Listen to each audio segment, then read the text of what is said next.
যদি আমি ব্রিড যদি আমি নিতে চাই সিডজু, তাহলে সেক্ষেত্রে আমার প্রপার হাইট ওয়েট তাহলে কি হওয়া উচিত?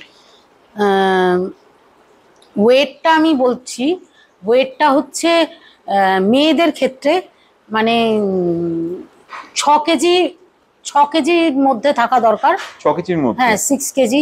আচ্ছা। আর ছেলেদের মোটামুটি মানে লং বডি যদি হয়, একটু আমেরিকান টাইপ হয়, সেক্ষেত্রে 7 কেজি, 7.5 কেজি, এর বেশি হওয়া উচিত না আমার মতে। মানে শোয়ের জন্য এই মানে এই ওয়েটটাই পারফেক্ট একদম। ওকে। আর হাইট?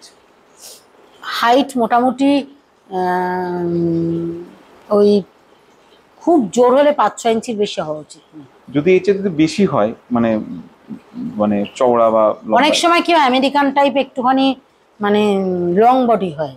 হ্যাঁ, আমেরিকান টাইপ সিটজুরা লং বডি হয়, সেক্ষেত্রে মানে যেরকম হয় ইউরোপিয়ান টাইপ আবার একটুখানি শর্ট টাইপের হয়। হ্যাঁ, আচ্ছা, বুঝতে পেরেছি। সো জানলাম, আমার এই কোয়ারিটাও ছিল, এটাও জানলাম।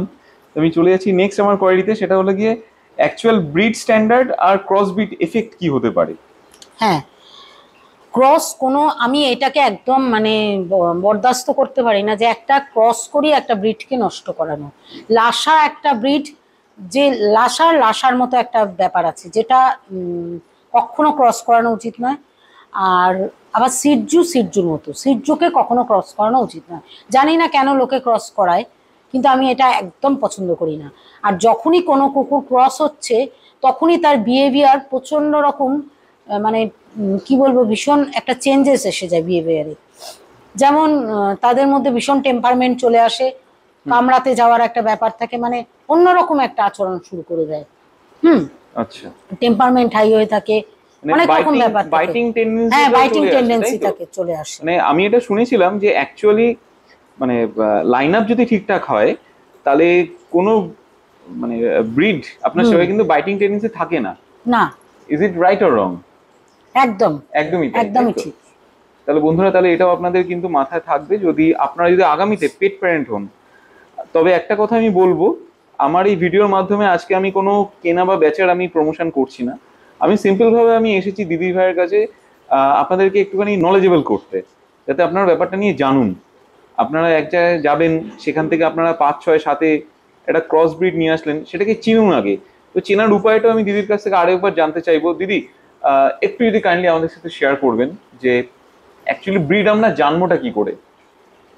আপনি এতক্ষণ টেম্পারমেন্টের কথা বললেন। হ্যাঁ, টেম্পারমেন্ট তো আছে, একটা তো আছেই, কারণ কামড়ানোর বাইটিং টেন্ডেন্সি থাকবে না। আর সেক্ষেত্রে আর কি কি আছে যারা একজন পেট প্যারেন্ট আগামীতে হেল্পফুল হবে? সিটজুর সবসময় পাঞ্চ ফেস হয়। হ্যাঁ, অনেক সময় নাকটা একটু বড় হয়, সেক্ষেত্রে হতে পারে, সেটা হতে পারে, কিন্তু তার মানে এই নয় যে সেটা লাসা। অনেক কিছু দেখতে হয় সিটজুর, যেমন সিটজুর যে কোট, সিটজুর কোট সবসময় সিল্কি হবে, এরকম সিল্কি কোট থাকবে। আর লাসার লোমটা একটুখানি মানে শক্ত ধরনের হয়, রাফ হবে একটুখানি। সিটজুর মতো এরকম সিল্কি কোট হবে না লাসার। আর লাসার নাকটা অনেকটা বের করা হয়, মানে অনেকটা নাক বড় থাকে, একটুখানি মানে ওপর থেকে একটুখানি বের হওয়া থাকে, মানে অনেকটা, হ্যাঁ, মাজেলটা বড় থাকে। আচ্ছা আচ্ছা আচ্ছা।